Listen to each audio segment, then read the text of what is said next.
मैं क्योंकि देखिए मैं हिसार शुरू से जिंदल साहब ने हिसार में चुनाव लड़ा और जिंदल साहब हिसार की सेवा करना चाहते थे, लेकिन 2005 में अचानक जो आप लोगों को मालूम है जो हादसा हो गया, जिंदल साहब हमें छोड़ के चले गए।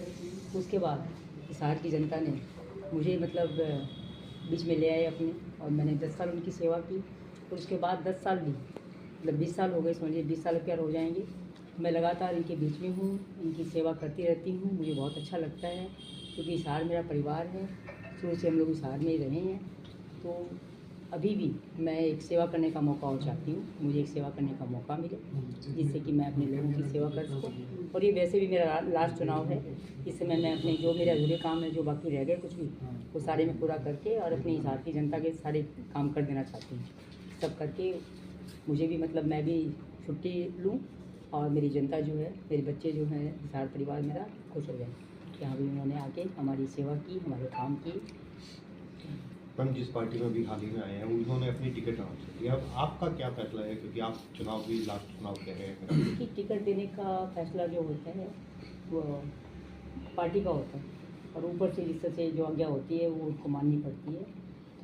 टिकट की कोई बात नहीं है, मुझे मेरी हिसार की जनता जैसे कहेगी मैं वैसे करने को तैयार हूँ। तो यानी कि आप चुनाव मैदान में उतरेंगे? चुनाव मैदान में उतरूँगी, मैंने अभी कोई डिसाइड नहीं किया कि किस तरह से और कैसे, लेकिन चुनाव जरूर लड़ेंगे आप?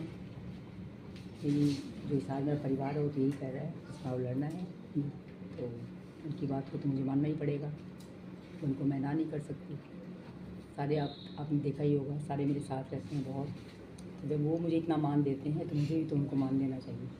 तो मैं उनकी बात का मान रखते हुए और चुनाव जरूर लड़ूँगी। नवीन जी से कोई इस बारे में बातचीत हुई है आपकी कि चुनाव लड़ने के बाद? नहीं, ऐसी देखिए परिवार के बीच में घर में बात तो होती है, ये ऐसी कोई बात नहीं हुई। सबको मालूम है कि मैं अगर एक बार हाँ कर लूँ तो मैं छोड़ती नहीं हूँ। तो मैंने जब ये किया कि मेरे सारे परिवार जो कहेगा मैं वही करूँगा। किसी पार्टी से लड़ेंगे या निर्दलीय लड़ेंगे?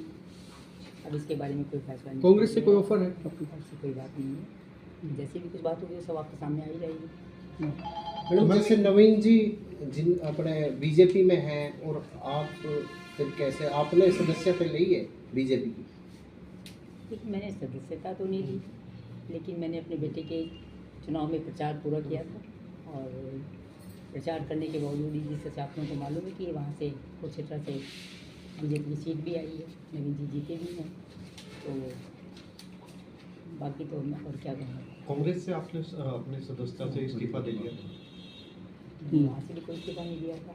नहीं, रणजीत सिंह चौटाला के मंच पर शायद आप आए थे जब उन्होंने पहली हाँ, बार मैंने बुलवाया। वहाँ भी जिस तरह से कुरुक्षेत्र में प्रचार किया था, और मैंने हिसार में भी प्रचार किया था, क्योंकि हिसार मेरा अपना घर है। अपने लोगों से आके मैंने यही कहा था कि देखिए यहाँ से रणजीत सिंह जी चुनाव लड़ रहे हैं तो हमें इनकी पूरी मदद करनी है, और हमारे यहाँ से जो भी कोई जैसा आप मान के चलिए कि अगर अतिथि आता है तो उसकी हम लोग पूरी मदद करते हैं। तो यहाँ से तो फिर रणजीत सिंह जी चौटाला जी चुनाव लड़ रहे थे, MP का चुनाव लड़ रहे थे, तो उसमें यही था कि नवीन जी के साथ ही मतलब बनेंगे, दोनों मिलकर चुनाव लड़ रहे थे।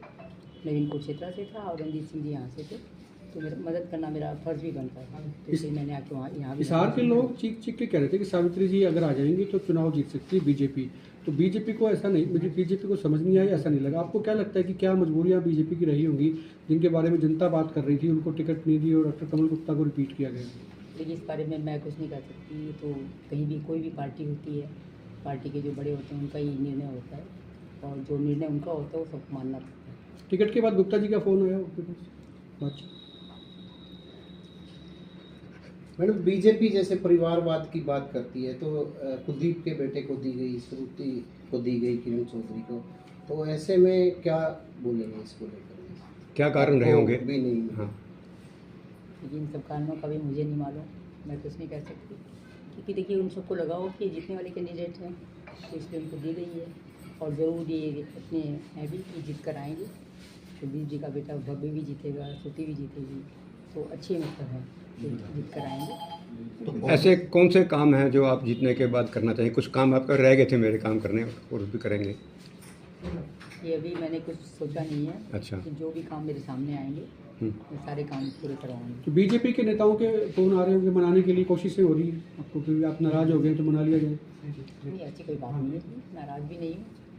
क्योंकि देखिए सबसे बड़ी बात यही है कि पार्टी का जो निर्णय मतलब जो बड़े निर्णय करते हैं उनको मानना चाहिए, तो उन्होंने बहुत अच्छा किया, जो यहाँ से कमल गुप्ता जी को, जो कि 2 बार के हमारे असम्बली से मंत्री भी रहे हैं, अभी भी मंत्री हैं, कब चुनाव लड़ेंगे तीसरी बार, तो ज़रूर उनको देनी चाहिए थी। दी तो बहुत अच्छी बात है। बाहर कार्यकर्ता कह रहे थे कि भी सावित्री जी कांग्रेस से लड़ जाएंगे तो बहुत अच्छा रहेगा, तो आपके पास भी ऐसी कोई ऑफर है? अभी तक ऐसी कोई बात नहीं है, अगर कोई बात होगी तो आप लोगों को संभावना ही है। लेकिन आप कह रहे हैं कि आपने सदस्यता से भी वहाँ से भी वो इस्तीफा नहीं दे रखा, तो यानी कि आप कांग्रेस के सदस्य हैं अभी? अगर बिना कुछ लिखे पढ़े कुछ होता होगा तो जरूर सदस्य हूँ, ऐसी कोई बात नहीं है जी, क्योंकि मैंने कोई रिजाइन या कुछ भी तो नहीं मतलब कांग्रेस लड़ाए तो फिर सदस्य बनने की जरूरत नहीं है, आप सदस्य ऑलरेडी हैं। जो जिंदल साहब के जो अधूरे सपने थे, आप क्या पूरा करना चाहते हैं हिसार को लेकर? देखिए, जिंदल साहब चाहते थे कि हिसार के अंदर सभी लोग सुखी हों, सारे सबके काम हों और सब लोग खुश रहें, किसी को कोई तकलीफ़ ना हो। मैं भी कोशिश यही करती हूँ कि किसी को कोई तकलीफ़ ना हो, और जो भी काम, जैसे आजकल तो आपको मालूम है बेरोज़गारी सबसे बड़ा मुद्दा है, तो बेरोज़गारी के लिए नवीन वहाँ पर कुरुक्षेत्र में स्किल सेंटर खोल रहा है, जिससे कि बच्चे वहाँ पर सीखेंगे और सीखने के बाद जो भी काम सीखेंगे उनको नौकरियाँ भी मिलेंगी। तो क्या लगता है बीजेपी में कि यानी कि इसमें कोई काम, ये जो बेरोजगारी है या और अदर समस्याएं हैं, ये हिसार में दूर नहीं हुई? कि सबकी तो आप दूर कर भी नहीं सकते, कितनी भी कर लो सबकी दूर नहीं कर सकते। बहुत सारी दूर हुई है लेकिन बहुत बाकी भी है। 19 का चुनाव आपने बीच में छोड़ दिया, 14 में आप लड़ी थी, अब दोबारा से आए, तो बीच में गैप लेने का कोई काम कांग्रेस लड़ाना भी चाह रही थी आप? उस समय नहीं, प्रेशर, कोई प्रेशर आ गया? कोई प्रेशर नहीं था जी, प्रेशर मेरे ऊपर कभी नहीं होता।